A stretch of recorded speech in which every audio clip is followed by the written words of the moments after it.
xukunka aad ku xukunta ayaa lagu xukumi doonaa qiyaastana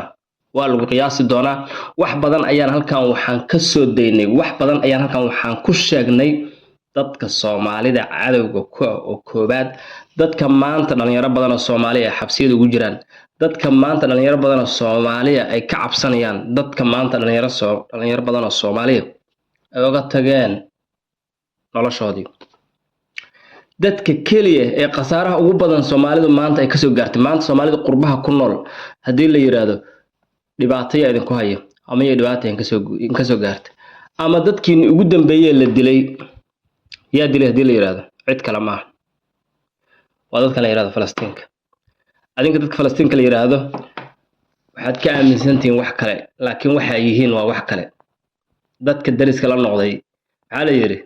rag waxa lagu bartaa la jid lamar ama jabad la xaraal yiri Soomaa adinka dadkan waa maqasheen magacooda laakiin waligiin lama kulmin marka waxa la weydiiyaa la wareystaa kuwa la kulmay haddaba markii ugu horeysay Soomaalida waxay ku baraarugeen cadaawada ay u hayaan dadka Falastiiniinta ama Carabta oo dhanba cadaawada ay u hayaan Soomaalida yaa markii ugu horeysay Soomaalida ku baraarugtay gabadha la yiraahdo Genyada Madow oo aan fiidiyogeeda shidi doona ayaa ah qofkii ugu horeeyay ee tagtayba horta meel ay ku nool yihiin Soomaalida ku nool Yurub way sarkeen laakiin ayadu waxay ugu tagtay meeshii joogeen bay ugu tagtay bal maxay kala soo kulantay ila dhageysta muuqaalka jooga Falastiin oo Tel Aviv u socdo ninka Carabka taksiga waday qaybtu igu dajiyay Afrikaanta soo duubay wuxuu ugu dhahay meesha Afrikaana buuxdo ku dahin homelesskiyo listen bro ku dhahay ani am Afrikaana ku dhahay what do you think I am you don't see me I'm black ku dhahay dadkaas waad like waxa ku sheegaya Carabta u dawa dhaqaysan kubi xataa hadda dhibaatada yahuud ku socotay asaas ku dhaw aniga saasi dhahay what do you expect adoo tuulo xun Soomaali meelaha ka soo ciyaayo Ismaaciil Haniye ani Soomaalida jecelahay iga badan inay daawadaan okay Genyada Madow hadaan intaas ku joojino muuqaalkeeda runtii hadda waxa bilowday kacdoon ka dhan ah dadka Carabta ah Falastiiniinta anigu waxa la yiraahdaa dhariga karka maxaa keenay aniga runta markaan kala hadlo waxaan arkay dhalinyaro Soomaaliyeed oo aad u yar iyo kuwa weyn intaba oo la kulmo nool maanta oo qaarkoodna ay leeyihiin meel aan aadna ma naqaan oo yaad ka cararaysan Falastiin baan ka cararaynaa ogow hadda wadamo ammaan ay joogaan sidaas oo kale kuwa eeyo loo dhiibtay eeyo Falastiinta dhan eeyay wataan Falastiin qof dadka Falastiinka meelaha jooga dhamaantood eeyay wataan eeyaas maxay wataan eeyaas wax kale uma wataan Soomaali hadii arkaan waa ku sideynayaan hadii arkaan gabdho Soomaaliyeed oo jid maraya eeyga xariga u dheeranayaan bilaadan kale eeygooda xariga u gaabsanayaan eeyga xariga u dheeranayaan eeygi markaas wuxuu leefayaa dadkii oo dhan Soomaaliduna eeyga way ka cabsataa oo Soomaalida waxyaabaha caanka ku tahay kamid ah inay eeyga ka baqdaa kamid ah waxyaabaha Soomaalida caan ku tahay ama hooga baqdo najaasu inuu najaaseeniyo hooga baqdo ama dhaqan ahaanba hooga baqdo laakiin Soomaalida eeyga way ka cabsataa ayaguna waxay barteen waxyaabaha Soomaalida meelaha ay Soomaalida ka liitaan bay barteen maxaa kamid ah eey qof Soomaaliya ma agmaraayo eeyga soo wada gateen oo ku sideynayaan gabdhihii wiilashii wax kasta wiilal waxa arkay eeyo loo dhibtay markaas aan arkaalay eeyaha dinka ma iskale may dadana ahayn maxaad u haysataan marka dadkaana noo dhiibay oo ma sii deyn karno kan oo ma ka tagtaan wiilashii intaan la hadlayay marka oo u aqliyeen waxay ugu yiraahdeen walaalo wax dadkaan ay fahmayaan ha ku hadlin hal erayo fahmayaan ha ku hadlin hadii aad hal erayo fahmayo ku hadashid oo ay ogaadaan inaa wax noo sheegaysid ayaga ka geesa annaga ina cadaabi doonaan hadago waa dhalinyaro Soomaaliyeed waa xooggaasi ku haystaan gabdhaha Soomaaliyeed xoog bay ku shiishada gabdha waxa arkay been ku sheegma yar maalin kasta weekend kasta jimcada markay tahay waxay u socdaan meelaha baararka iyo meelahaas waan weydiiyay dhalinyarada waxa ay maxaa gabdhahan baararka waa lagu qasbay waa lagu qasbayaa baararka hadago waa sidaas waa lagu qasbayaa maxaa yeelay dadkan waxay leeyihiin annaga wadan aan aadayna male dambi kastoon galno waana la soo deyn xogaa waana la xir waana la soo deyn wadan loo dadkuna wax ka baqayaan haday dambi galaan wadamadooda in loo celiyo ayaga laakiin wadan male soo marka eeyga Soomaalida nacab tahayna waa ku sideynayaan maxaa yeelay waxay ogaadeen Soomaalida tabardarrada dhinacaas ka haysa waxay ogaadeen tabardarrada kale oo Soomaalida haday dambi galaan wadankooda loo celinaya ayaga meel loo celinaya male marka ilmihii bay kala dagaalayaan gabdhihii bay kala dagaalayaan dadkii oo dhan adigii bay xitaa maarta kula dagaalayaan okay hadda laakiin waxa moodaa inuu bilowday kacdoon waa wiil yar kana aan fiirsano wiilkan oo runtii ku dhaqaaqay arrin keeni kara Soomaalida dagaalkoodii qurbaha dagaalo badan ka jira oo dhalinyarooyinka u dhaxeeya ama gurubyada Soomaalida iyo qolyahaas kale taa wiilkan wuxuu soo qaaday aan fiirino fiidiyogan dabcan waan sheegi doonaa waxyaabahan ku yiri inuu dagaal sababi kara suuragal ah daawasho wanaagsan soomina subaxda markiisiin وكان علن كيجو يا تسي سوماليا وحنا يا إسكالي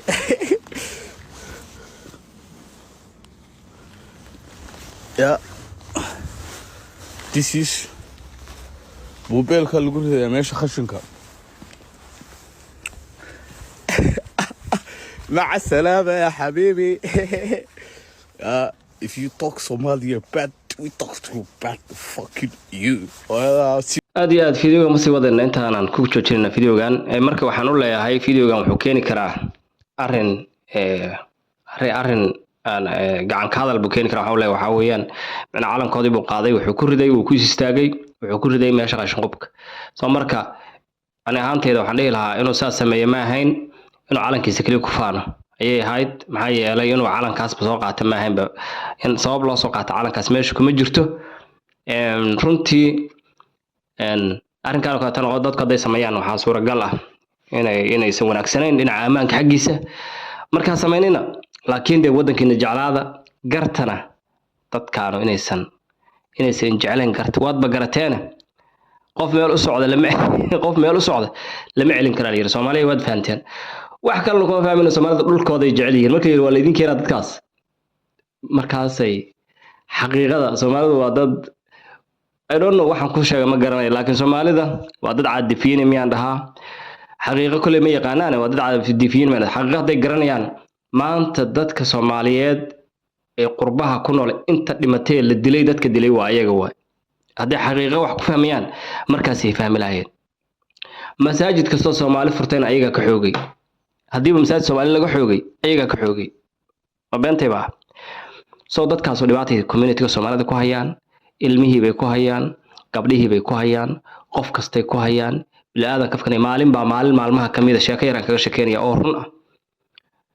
meel baan fadhiyay xaafadaas magaalada deganaa meel baan fadhiyay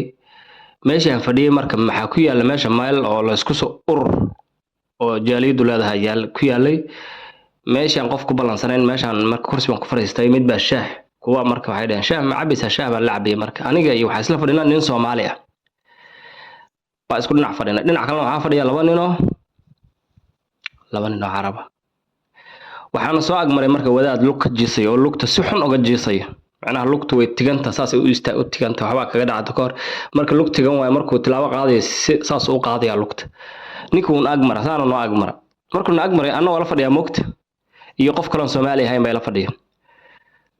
ninkii markuu maray wuu salaamay gacanta u taagay ayagana gacanta u taagay markuu u dhaafayba nimanka hadda afkooda wax ka soo baxay haday aragtid xisaab ma leh waxa cawd billah waxay ka cawd bilaysanayaan ninkaas iyo siday u habaarayaan iyo sidii wax uga sheegayaan hada waa ninkaas dagu nin wadaad ah la socaya ma ahayn xitaa nin meelihiisa maray nin wadaad ah ayaguna maxay yihiin waa rag culimo ah oo masaajid baa ku yaal masaajid ka soo baxay culimo waay salaad bay ka soo baxeen salaadii kala sugayeen ninkuna waa nin meesha kula tukada wadaad ah way garanayaan marka meel dadkoodii culimada ay saa u dhaqmayaan oo dadkii masaajid kula joogay oo la tukanayay ay saas ula dhaqmayaan maxaa u malaynaya marka kuwii saaqidiinta ah magaalada joogay maxaa u malaynaya maxay sameyn karaan dhalinyaradii maxay sameyn karaan maalin kasta mudaharaad ay sameynayaan mudaharaadkooda 75% waa dad Soomaali ah 75% waxaan ku dhaaran karaa dad Soomaali ah u soo gashay hadda ka hor waxa la yiri wadankan maalmaha kamid ah wadankan intii Soomaalida la jeclaa markii la nici rabay dadkaas Falastiinta ah mudaharaad ay sameeyeen Soomaalida soo raacdo mudaharaadkii wuxuu noqday la yiri Soomaali kaliya oo calan Falastiin wadata safaaradda waxay hor tageen baa la yiri sheeg Israa'iil waxay tiri dadka madowga maxaan ka hadlaynaa dadkan Falastiin anagu aan dhaqay dadkan wax kale waa dad lagu shaqeysanayo markaas way meesha markaas Soomaalida balaayo ku bilaabatay in la yiraahdo de wadamada hadda ku badataan aqliba ma leedin de dadku qobli aadanku dantooda waa u dagaalamaan dantooda laakiin dan aan dantaada ahayn haddaad adduunyada u burburisid oo shaqooyinka u kansashid oo magaaladii u kala xirtid marka waxa lagu leeyahay qofan dantiisa danaan ahayn daba ordaya dee cid rabta male soo waa la joojiyay bedelkooda waxaa la geliyay Etoobiyaanka iyo Eritreanka la geliyay bedelkooda maxaa la Etoobiyaanka iyo Eritreanku ayaga dantooda laga yaabaa inay u banaan baxaan laakiin saadna wadanka ma dhisayaan dantoodana maaragtay dan dadeedna uma banaan baxay waxaa la yidhi kuwan awalba madow qurxan bay ahaayeen saasaan kusoo dhawaysanayne dee madow qurxan ma madow baa la waayay East African ma la waayay Eritrea lagu bedelay Soomaalida hadda qurbaha meel kasta Eritrea lagu bedelay هذا ما فهمت maxaa loogu bedelay sababta loogu bedelay waxa wax Soomaalida keen Soomaalida waxa la yiri dad iska buuqaya maalin kasta Falastiinta ku hayo wax ka maqan aan la aqoon wadankooda hadii u banaan baxayaan dhigi lahaayeen wadanka naga saan oo rabna xorriyada oo rabna goboladan maqan loo soo celiyo dawladda naloo dhiso hadii taa u banaan baxay waa micne nabadaan u baahanahay kana u baahanahay hadii wadankooda u banaan baxayaan waa micne laakiin wadankooda u banaan baxayaan dad kale u banaan baxayaan waliba arrin sensitive oo arrinkan waa arrin sensitive in laga hadlo Falastiin iyo wax ka dhaxeeya Israa'iil in laga hadlo waliba Israa'iil la cambaareeyo wadamadan galbeedka waxay ka tahay arrin forbidden ama mamnuuc ah Soomaali marka kumanaan kun ayadoo ah iyo maaragtay arrin ku dhaqaaqada Soomaalida markii qodaxdu ay gasho oo ku tagto oo wixii ay qarimaan kadib ay baraarugtaa hadda waxay ogaatay Falastiintu inay tahay dadka cadawga Soomaalida number 1 malkumoodka Soomaalida dil inay yihiin hadda ogaatay hadda meel kasta marka laga wada qeylinaya meel kasta hadda laga wada qeylinaya kuwii Soomaaliya joogay xitaa argixisada ayaga madax u ah walba hadii argixisada Soomaaliya joogto kan u dhashay wadanka madax ka noqdo Soomaalidu madax kama noqoto ko ka shaqeynaya bariga dhaxmeelahaas ku ururdiyo madax kama ahe waa cajiib hadda waxaan arkay gabdho badan oo Soomaaliya oo bariga dhax loo kaxaystay ayaga kaxaynaya qasab lagu kaxaynaya halkaas aad leey xisaab male inta wiil Soomaaliya meelaha sadda ku dhimatay xisaab male ay kaxeeyeen dadkan soo marka waa Ilaahay mahadi dadka Soomaaliyeed ay barteen in la nacab yahay hadday ogaadeen waa Ilaahay mahadis hadda halka nala soo gaartay waxaan ku dhiirigelinaa bulshada runta ugu sheegnaa wax badan baan ka qeylinaynaa meeshan dhibaatada ka jirtay bulshada Soomaaliyeed dhibka lagu hayo haddaad taageersan tahay please subscribe sar YouTube channel-kayga intaan muuqaalkan muuqaal lamid u kulmi doona sidaas iyo nabadgelyo